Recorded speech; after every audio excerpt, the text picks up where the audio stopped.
কল্পনা করুন, চোখের পলক ফেলার আগেই কি মহাকালের হাজার বছরের পথ পাড়ি দেওয়া সম্ভব। অজর পানি গড়িয়ে পড়ার আগেই কি সাত আসমান, জান্নাত, জাহান্নাম এবং আরশে আজিম ঘুরে আসা কোনো মানব সন্তানের পক্ষে সম্ভব। হ্যাঁ, ইতিহাস সাক্ষী এমনই এক অসম্ভব ঘটনা বাস্তবে ঘটেছিল। সেই রাতে স্বয়ং আল্লাহ তাআলা মহাবিশ্বের সময়কে যেন থামিয়ে দিয়ে তার প্রিয় হাবিবকে নিজের সান্নিধ্যে ডেকে নিয়েছিলেন, যেখানে ফেরেশতা জিব্রাইল আলাইহিসসালামও এক পর্যায়ের পর আর সামনে যাওয়ার সাহস পাননি।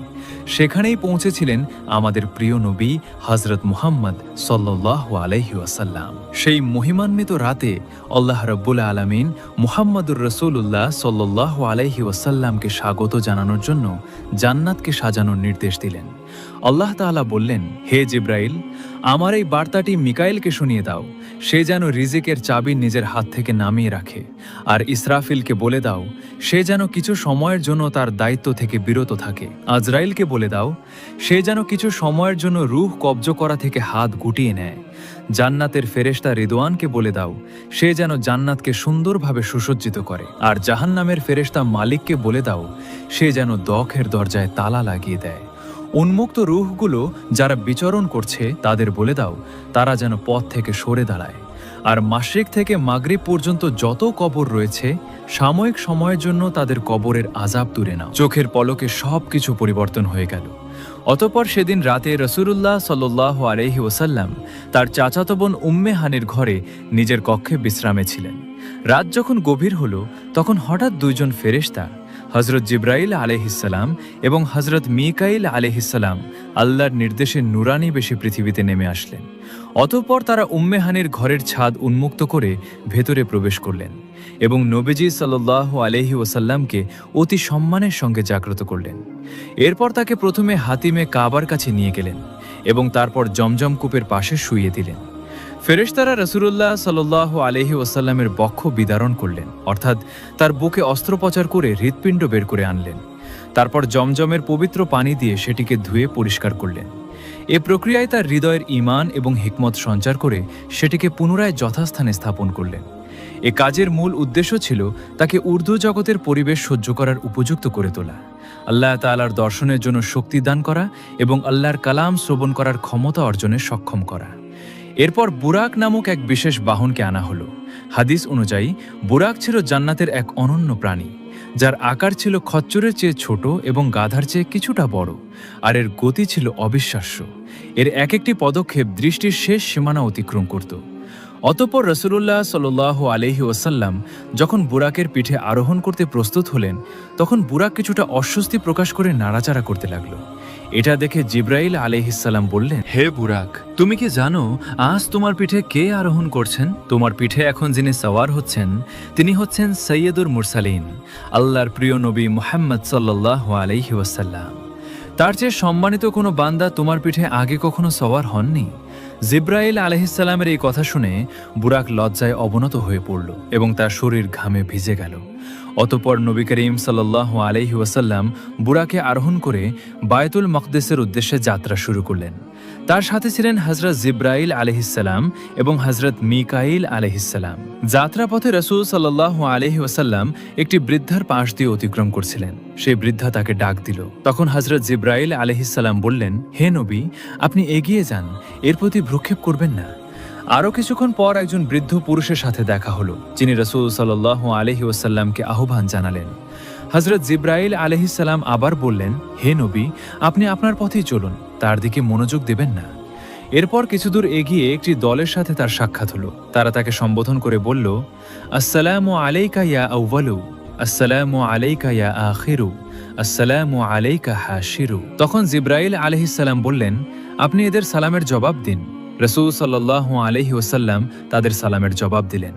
পরে দলটি চলে গেলে জিব্রাইল আলাইহিসসালাম বললেন, হে নবী, যে বৃদ্ধাকে আপনি প্রথমে দেখেছিলেন সে হলো দুনিয়া। এই বৃদ্ধা যেমন বার্ধক্যের শেষ প্রান্তে পৌঁছে গেছে, তেমনি দুনিয়ার সময় শেষের দিকে এর আয়ু খুবই অল্প।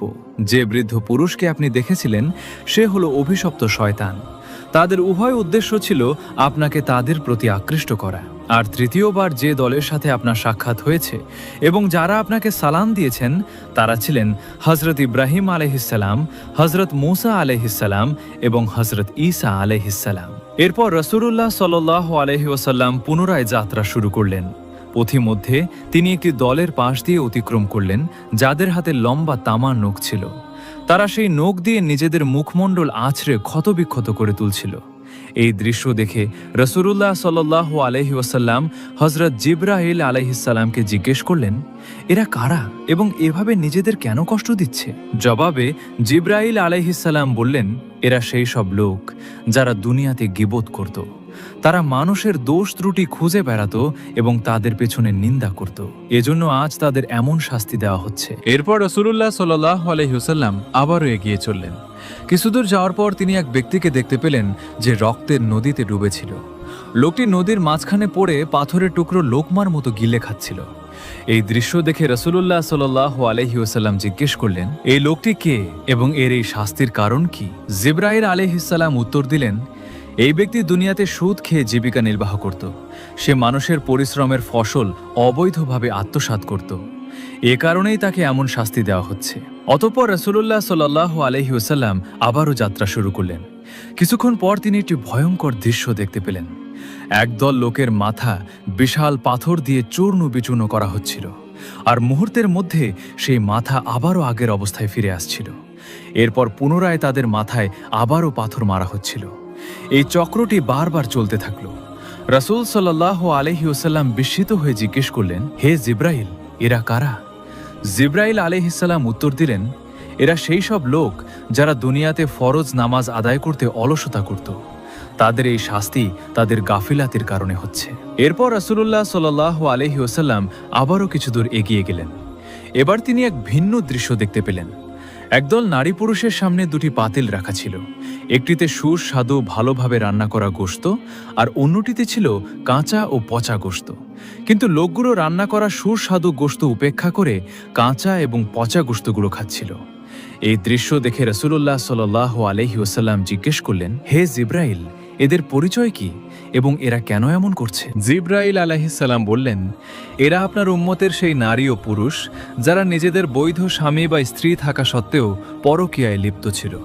হালাল সম্পর্ককে ছেড়ে দিয়ে তারা হারাম পন্থা অবলম্বন করেছিল। এজন্য তারা এই শাস্তি ভোগ করছে। অতঃপর রাসূলুল্লাহ সাল্লাল্লাহু আলাইহি ওয়াসাল্লাম আবারও যাত্রা শুরু করলেন। কিছুদূর যাওয়ার পর তিনি একটি দৃশ্য দেখলেন যা অত্যন্ত ভয়ঙ্কর ছিল। তিনি দেখলেন একটি তন্দুরের মতো চুলায় ধাউ ধাউ করে আগুন জ্বলছিল। সেই আগুনের মধ্যে উলঙ্গ নারী ও পুরুষরা ঘুরপাক খাচ্ছিল।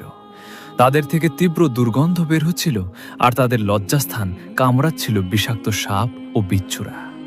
রাসূল সাল্লাল্লাহু আলাইহি ওয়াসাল্লাম জিজ্ঞেস করলেন, হে জিবরাইল, এরা কারা? জিবরাইল আলাইহিসসালাম বললেন, এরা সেই নারী ও পুরুষ যারা বিয়ে না করেই ব্যভিচারে লিপ্ত ছিল।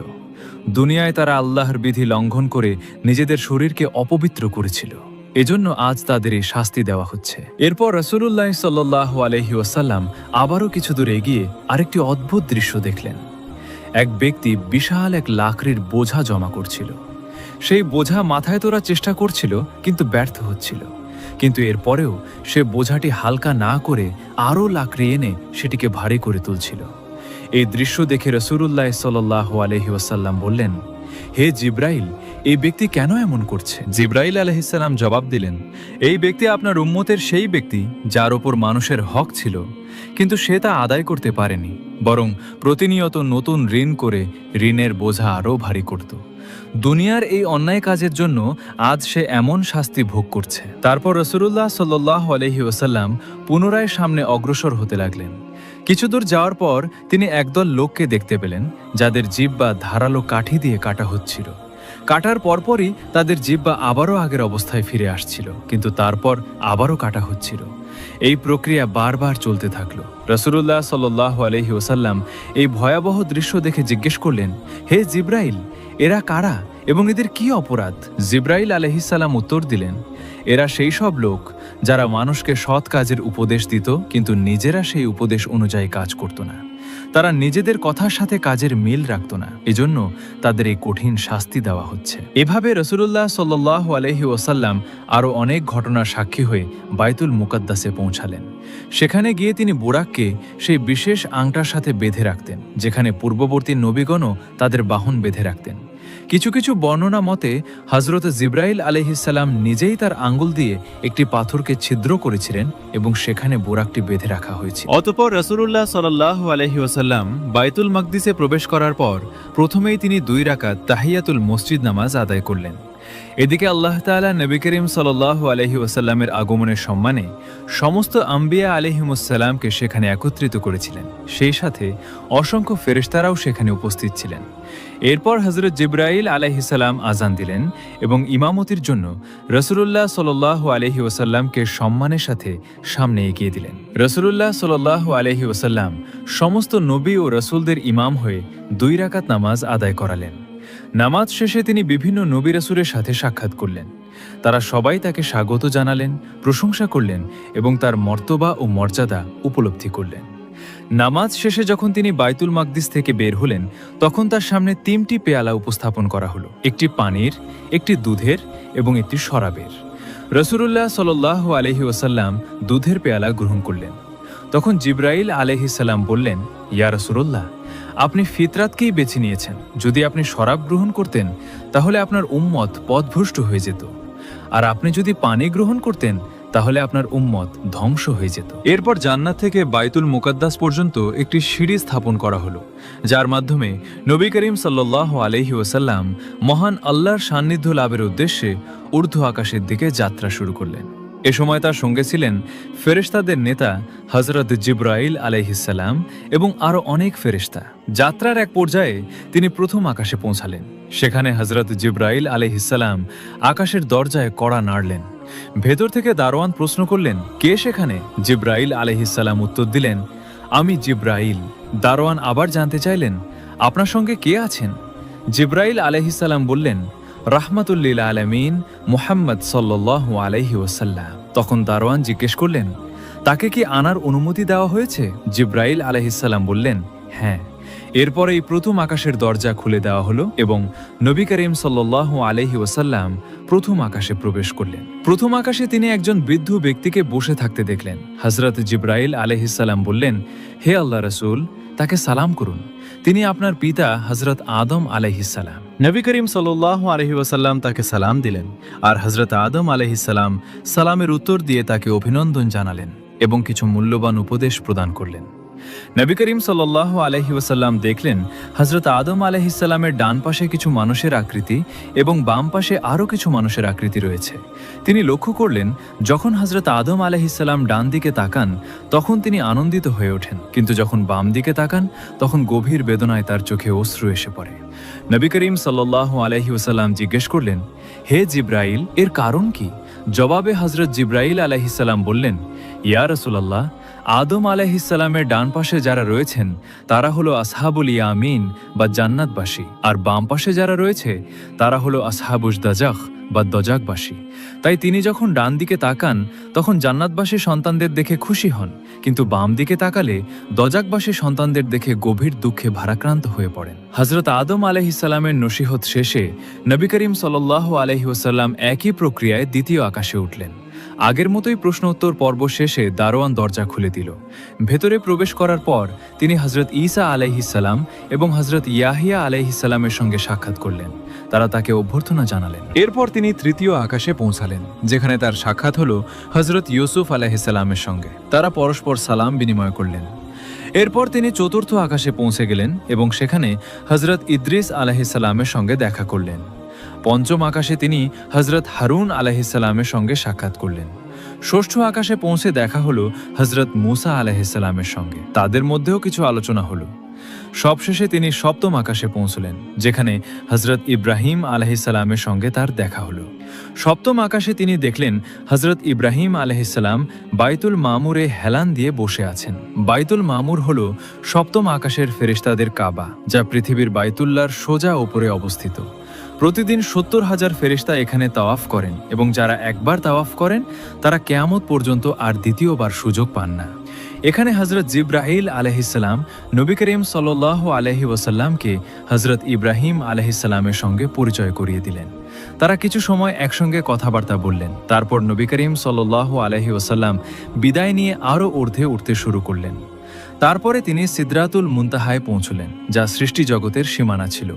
সেখানে তিনি জান্নাতের বিভিন্ন স্তর ঘুরে দেখলেন এবং তার জন্য নির্ধারিত ঘরটিও পরিদর্শন করলেন। তখন তিনি সেই ঘরে প্রবেশ করতে চাইলে তাকে জানানো হলো, এখনও আপনার পৃথিবীতে ফেরার সময় রয়েছে। অতঃপর সিদরাতুল মুনতাহায় ভ্রমণ শেষে হযরত জিবরাইল আলাইহিসসালাম নবী করিম সাল্লাল্লাহু আলাইহি ওয়াসাল্লামকে বললেন, ইয়া রাসূলুল্লাহ, এবার আপনাকে একা যেতে হবে।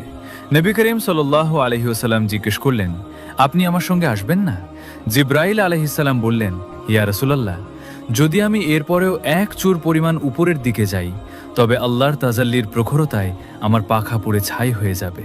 জিবরাইল আলাইহিসসালামের এই কথা শুনে রাসূল সাল্লাল্লাহু আলাইহি ওয়াসাল্লাম একাকী যাত্রা শুরু করলেন।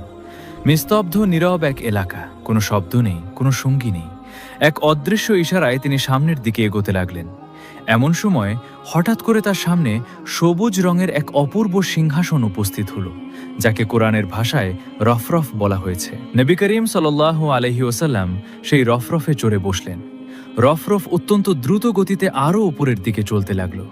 এই সফরে তিনি আল্লাহর অসংখ্য নিদর্শন প্রত্যক্ষ করলেন এবং বিভিন্ন ফেরেশতাদেরকে মহান দায়িত্ব পালন করতে দেখলেন। এক পর্যায়ে তিনি এমন এক স্থানে পৌঁছালেন যেখানে একজন দীর্ঘদেহী ভয়াল চেহারার ফেরেশতাকে একটি চেয়ারে বসে থাকতে দেখলেন। তার হাতে ছিল এক নূরের ফলক। তার পাশেই একটি বিশাল গাছ ছিল যার নাম শাহজারাতুল ইয়াকিন। এই গাছের প্রতিটি পাতায় পৃথিবীর মানুষের নাম ও ঠিকানা লিপিবদ্ধ ছিল। সেই ফেরেশতা একাগ্রচিত্তে তার হাতে থাকা ফলকটি পর্যবেক্ষণ করছিলেন এবং মাঝে মাঝে গাছের পাতার দিকেও তাকাচ্ছিলেন। নবী করিম সাল্লাল্লাহু আলাইহি ওয়াসাল্লাম তাকে সালাম দিলেন, কিন্তু তিনি এতটাই কাজে নিবিষ্ট ছিলেন যে মাথা নেড়ে সালামের উত্তর দিলেও তার দিকে তাকালেন না। কিছুক্ষণ পর ফেরেশতা মাথা তুলে রাসূলুল্লাহ সাল্লাল্লাহু আলাইহি ওয়াসাল্লামের দিকে তাকালেন। তার চেহারা দেখে নবী করিম সাল্লাল্লাহু আলাইহি ওয়াসাল্লাম কিছুটা ভীত বোধ করলেন। পরে জানা গেল তিনি ছিলেন মালাইকাল মাউত হযরত আজরাইল আলাইহিসসালাম। হযরত আজরাইল আলাইহিসসালাম নবী করিম সাল্লাল্লাহু আলাইহি ওয়াসাল্লামকে অভিনন্দন জানিয়ে বললেন, ইয়া রাসূলুল্লাহ, আপনার মেরাজ সফর শুভ হোক। এই সফর আপনার এবং আপনার উম্মতের জন্য কল্যাণকর হোক। তার এমন স্নেহপূর্ণ কথায় রাসূল সাল্লাল্লাহু আলাইহি ওয়াসাল্লামের ভয় কেটে গেল। তিনি জিজ্ঞেস করলেন, আপনি কিভাবে গোটা পৃথিবীর সমস্ত প্রাণীর আত্মা একাই কবজ করেন? আজরাইল আলাইহিসসালাম বললেন, ইয়া রাসূলুল্লাহ, আমার হাতে থাকা এই ফলকটিতে পৃথিবীর সব মানুষের নাম ও ঠিকানা রয়েছে। একইভাবে শাহজারাতুল ইয়াকিনের প্রতিটি পাতায়ও তাদের নাম লেখা রয়েছে। যখন কোনো ব্যক্তির মৃত্যু ঘনিয়ে আসে তার নামের পাতা ধীরে ধীরে হলুদ হতে থাকে। তখন রিজিক পৌঁছে দেওয়ার দায়িত্বে থাকা ফেরেশতারা তার শেষ রিজিক সরবরাহ করেন। একসময় সেই পাতা শুকিয়ে ঝরে পড়ে। তখন আমি ফলক থেকে তার নামটি মুছে ফেলি এবং তার রূহ কবজ করি। ইয়া রাসূলুল্লাহ, যেমন একটি থালায় থাকা পিঁপড়াগুলোর দিকে আপনি যখন ইচ্ছা যে কোটি ইচ্ছা ধরতে বা মারতে পারেন, তেমনি গোটা পৃথিবী আমার জন্য একটি থালার মতো। আল্লাহর আদেশে আমি যেখান থেকে যখন যেভাবে ইচ্ছা রূহ কবজ করতে পারি। হযরত আজরাইল আলাইহিস সালাম হলেন মৃত্যুর ফেরেশতা। তিনি মৃত্যুর কার্যক্রম পরিচালনার জন্য মূল দায়িত্বপ্রাপ্ত এবং তার অধীনে অসংখ্য ফেরেশতারা রয়েছেন যারা পৃথিবীতে মানুষের প্রাণ কবজ করেন। হযরত আজরাইল আলাইহিস সালামের নিজের সব জায়গায় উপস্থিত হওয়া জরুরি নয়, তার অধীনস্থ ফেরেশতারা এই কাজ সম্পন্ন করেন। নবী করিম সাল্লাল্লাহু আলাইহি ওয়াসাল্লাম তাকে জিজ্ঞেস করলেন, ভাই আজরাইল, আপনি যখন কোনো ব্যক্তির প্রাণ কবজ করেন তখন সে ব্যক্তির কতটুকু কষ্ট হয়? জবাবে হযরত আজরাইল আলাইহিস সালাম বললেন, ইয়া রাসূলুল্লাহ, একবার আল্লাহর নবী হযরত ইদ্রিস আলাইহিস সালাম মৃত্যুর স্বাদ অনুভব করতে চেয়েছিলেন। আল্লাহর নির্দেশে আমি তার রূহ কবজ করেছিলাম। এরপর তার রূহ দেহে ফিরিয়ে দিয়ে তাকে অনুভূতি সম্পর্কে জিজ্ঞেস করলাম। তিনি বললেন, আমার কাছে মনে হয়েছে যেন আমার শরীর থেকে চামড়া ছিঁড়ে নেওয়া হচ্ছে। তখন আমি বললাম, আল্লাহর কসম করে বলছি, আপনার চেয়ে সহজ করে আমি এই পর্যন্ত আর কখনো কারো রূহ কবজ করিনি। এই কথাগুলো শুনে নবী করিম সাল্লাল্লাহু আলাইহি ওয়াসাল্লাম নিজের উম্মতের কথা ভেবে গভীর চিন্তায় মগ্ন হয়ে গেলেন। তখন হযরত আজরাইল আলাইহিস সালাম নবী করিম সাল্লাল্লাহু আলাইহি ওয়াসাল্লামকে সান্ত্বনা দিয়ে বললেন, ইয়া রাসূলুল্লাহ, আপনার উম্মতের মধ্যে যারা নেককার ও দ্বীনদার তাদের রূহ কবজ করার ক্ষেত্রে আল্লাহ তাআলা আমাকে নির্দেশনা দিয়েছেন যেন তা অত্যন্ত কোমল ও মধুর হয়। এটি এমন হবে যেন একটি শিশু মায়ের কোলে দুধ পান করতে করতে ঘুমিয়ে পড়ে, তারা কোনো যন্ত্রণা বা কষ্ট টের পাবে না। আপনার নেককার উম্মতের জন্য ঠিক এমনই ব্যবস্থা করা হয়েছে। তারপর নবী করিম সাল্লাল্লাহু আলাইহি ওয়াসাল্লাম তার মেরাজ সফরে আরও উপরের দিকে অগ্রসর হতে থাকলেন। একসময় তিনি এমন এক স্থানে পৌঁছালেন যা সম্পূর্ণ নীরব ও নিস্তব্ধ ছিল। সেখানে কোনো পানি বা প্রাণের চিহ্ন নেই বলে মনে হচ্ছিল। এই নিঃসঙ্গ পরিবেশে তিনি কিছুটা ভীত হয়ে পড়লেন। তখন হঠাৎ করে একটি গায়েবী আওয়াজ ভেসে এলো, ইয়া রাসূলুল্লাহ, আপনি ভয় পাবেন না, বিচলিত হবেন না। আপনি আরশে আজিমের সামনে উপস্থিত হয়েছেন। আপনার প্রভু আল্লাহ রব্বুল আলামিন আপনার সম্মুখেই রয়েছেন। আপনি যা কিছু হাদিয়া দিতে চান তা পেশ করুন। আল্লাহ তাআলার এই আহ্বান শুনে নবী করিম সাল্লাল্লাহু আলাইহি ওয়াসাল্লাম গভীর চিন্তায় নিমগ্ন হলেন। তিনি ভাবলেন, আল্লাহ তাআলা তো সমস্ত কিছুর মালিক। তিনি আরশ কুরসির অধিপতি, লাউহে মাহফুজের মালিক, আসমান জমিন ও তার মধ্যকার সমস্ত সম্পদের অধিকারী। তাহলে কোনো জিনিস পেশ করলে তিনি খুশি হবেন? এই চিন্তায় নিমগ্ন হয়ে রাসূল সাল্লাল্লাহু আলাইহি ওয়াসাল্লাম সঙ্গে সঙ্গে সিজদায় পড়ে গেলেন এবং বললেন, আত্তাহিয়াতুল লিল্লাহি ওয়াসসালাওয়াতু ওয়াত-তাইয়্যিবাতু। আমাদের সকল সালাম, শ্রদ্ধা, নামাজ ও সকল পবিত্রতা একমাত্র আল্লাহর জন্য। তখন আল্লাহ তাআলা তার স্নেহপূর্ণ বাক্যে বললেন, আসসালামু আলাইকা ইয়া আইয়ুহান নবিয়্যু ওয়া রাহমাতুল্লাহি ওয়া বারাকাতুহু। হে নবী, আপনার প্রতি শান্তি বর্ষিত হোক এবং আল্লাহর অনুগ্রহ ও বরকত বর্ষিত হোক। তবে নবী করিম সাল্লাল্লাহু আলাইহি ওয়াসাল্লাম যখন লক্ষ্য করলেন এই শান্তি ও বরকত শুধু তার প্রতি বর্ষিত হচ্ছে, তখন উম্মতের প্রতি তার গভীর মমতা ও দয়া জেগে উঠল। তিনি ব্যাকুল হয়ে বললেন, আসসালামু আলাইনা ওয়া আলা ইবাদিল্লাহিস সালিহিন। এই শান্তি শুধু আমার জন্য নয়, বরং আমাদের সবার উপর এবং আল্লাহর নেক বান্দাদের উপর বর্ষিত হোক। রাসূল সাল্লাল্লাহু আলাইহি ওয়াসাল্লাম তার উম্মতের প্রতি গভীর মমতা ও উদারতা প্রকাশ করার পর আরশ বহনকারী ফেরেশতারা একত্রে বলে উঠলেন, আশহাদু আল্লা ইলাহা ইল্লাল্লাহু ওয়া আশহাদু আন্না মুহাম্মাদান আবদুহু ওয়া রাসূলুহু। আল্লাহ তাআলা তার হাবিবের এই মহিমান্বিত মেরাজের ঘটনাকে স্মরণীয় করে রাখতে কিয়ামত পর্যন্ত সকল উম্মতের উপর নামাজে এই তাশাহুদ পাঠ করাকে ওয়াজিব করে দিয়েছেন। এরপর আল্লাহ তাআলা রাসূল সাল্লাল্লাহু আলাইহি ওয়াসাল্লামকে তার উম্মতের জন্য বিশেষভাবে 3টি মূল্যবান হাদিয়া প্রদান করলেন। প্রথমটি হলো 50 ওয়াক্ত নামাজ, দ্বিতীয়টি হলো সূরা বাকারার শেষ 2 আয়াত এবং তৃতীয়টি হলো মুশরিক ব্যতীত অন্যান্য পাপীদের জন্য ক্ষমার ঘোষণা। এই হাদিয়া নিয়ে রাসূল সাল্লাল্লাহু আলাইহি ওয়াসাল্লাম দুনিয়ার উদ্দেশ্যে ফিরে আসতে থাকলেন। সপ্তম আকাশে হযরত ইব্রাহিম আলাইহিস সালামের সঙ্গে তার সাক্ষাৎ হলো। এরপর ষষ্ঠ আকাশে পৌঁছালে হযরত মূসা আলাইহিস সালামের সঙ্গে তার দেখা হলো।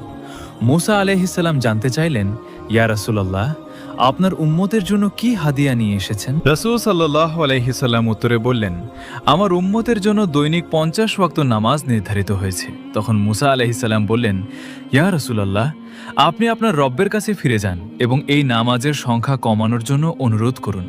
আপনার উম্মত এই দায়িত্ব পালন করতে পারবে না। আমি বনী ইসরায়েলকেও খুব পরীক্ষা করেছি এবং তাদের দুর্বলতা দেখেছি। আপনার উম্মতও দুর্বল হবে, তারা এত বেশি নামাজ আদায় করতে সক্ষম হবে না। তাই আপনি সহজ করার আবেদন জানান।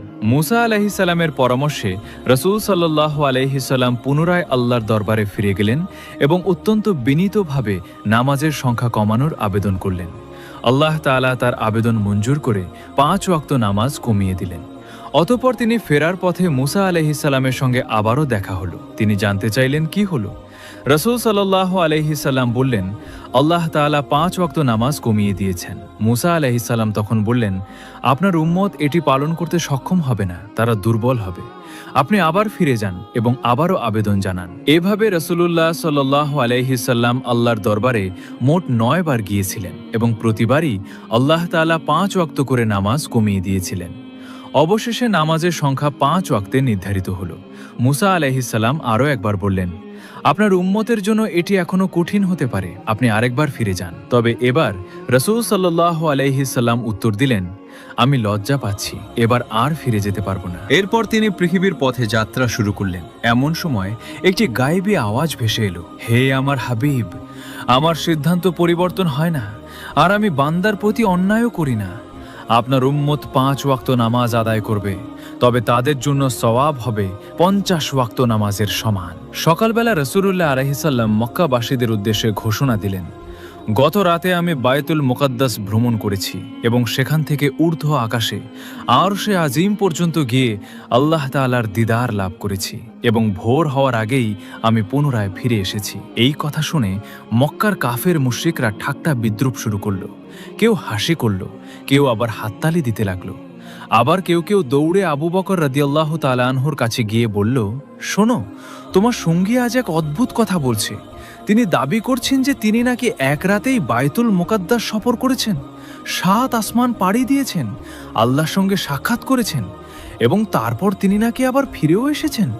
তুমি কি সত্যিই এমন কথা বিশ্বাস করবে? এই কথা শুনে আবু বকর রাদিয়াল্লাহু তাআলা আনহু প্রথমেই জানতে চাইলেন, এই কথাকে তিনি নিজেই বলেছেন? তারা উত্তর দিলেন, হ্যাঁ, মুহাম্মদ সাল্লাল্লাহু আলাইহি ওয়াসাল্লাম এমন কথা নিজেই বলেছেন। তখন আবু বকর রাদিয়াল্লাহু তাআলা আনহু বললেন, তোমরা সকলে শুনে রাখো, আমি আল্লাহর কসম করে বলছি, পৃথিবী তার জায়গা থেকে সরে যেতে পারে, আকাশ ভেঙে পড়তে পারে, চাঁদ সূর্য তাদের আলো হারাতে পারে, কিন্তু আমার প্রিয় নবী মুহাম্মদ সাল্লাল্লাহু আলাইহি ওয়াসাল্লাম কখনো মিথ্যা বলতে পারেন না। এই দৃঢ় বিশ্বাস এবং অটল ঈমানের কারণে সেদিন থেকে আবু বকর রাদিয়াল্লাহু তাআলা আনহুর উপাধি হলো জিদ্দিক, অর্থাৎ অতিশয় সত্যবাদী। এরপরে কাফেররা রাসূল সাল্লাল্লাহু আলাইহি সাল্লামকে পরীক্ষা করার জন্য বিভিন্ন প্রশ্ন করতে লাগলো। তারা এই বিষয়ে নিশ্চিত হতে বায়তুল মুকাদ্দাসের দীর্ঘ 17 বছর অবস্থান করা এক ব্যক্তিকে নিয়ে এলো। সেই ব্যক্তি রাসূলুল্লাহ সাল্লাল্লাহু আলাইহি সাল্লামের সামনে দাঁড়িয়ে প্রশ্ন করল, আচ্ছা বলুন তো, বায়তুল মুকাদ্দাসের দরজা কয়টি আর জানালা কয়টি? নবী করিম সাল্লাল্লাহু আলাইহি সাল্লাম প্রথমে কিছুটা অস্বস্তিতে পড়লেন, আর এটাই স্বাভাবিক ছিল, কারণ তিনি তো বায়তুল মুকাদ্দাসের দরজা জানালা গুনতে সেখানে যাননি। তবে আল্লাহ তাআলা তাকে সাহায্য করলেন। আল্লাহ তাআলা তার সামনে পুরো বায়তুল মুকাদ্দাসের দৃশ্য স্পষ্ট করে তুলে ধরলেন। তখন রাসূল সাল্লাল্লাহু আলাইহি সাল্লাম দেখে দেখে দরজা ও জানালার সংখ্যা সঠিকভাবে জানিয়ে দিলেন। এছাড়া তিনি আরও জানালেন, সিরিয়া থেকে ব্যবসায়িক মালামাল নিয়ে ফিরতে থাকা কুরাইশদের 2টি কাফেলার সঙ্গে তার পথে দেখা হয়েছিল। একটি কাফেলা ছিল মাকামে রাওয়াহা নামক স্থানে, আর অন্যটি তাইম নামক স্থানে। তিনি মক্কাবাসীদের জানালেন, ওই কাফেলা বুধবারের মধ্যে মক্কায় পৌঁছে যাবে। তার এই কথার সত্যতা নিশ্চিত করতে কাফেলা ফেরার জন্য অপেক্ষা করা হলো।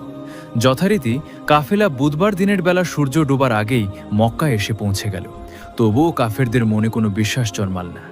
কাফের নেতা ওয়ালিদ ইবনে মুগিরা বলে উঠল, এগুলো সবই জাদু। তার এই উক্তিকে কাফেররা সমর্থন করল এবং সত্যকে অস্বীকার করল।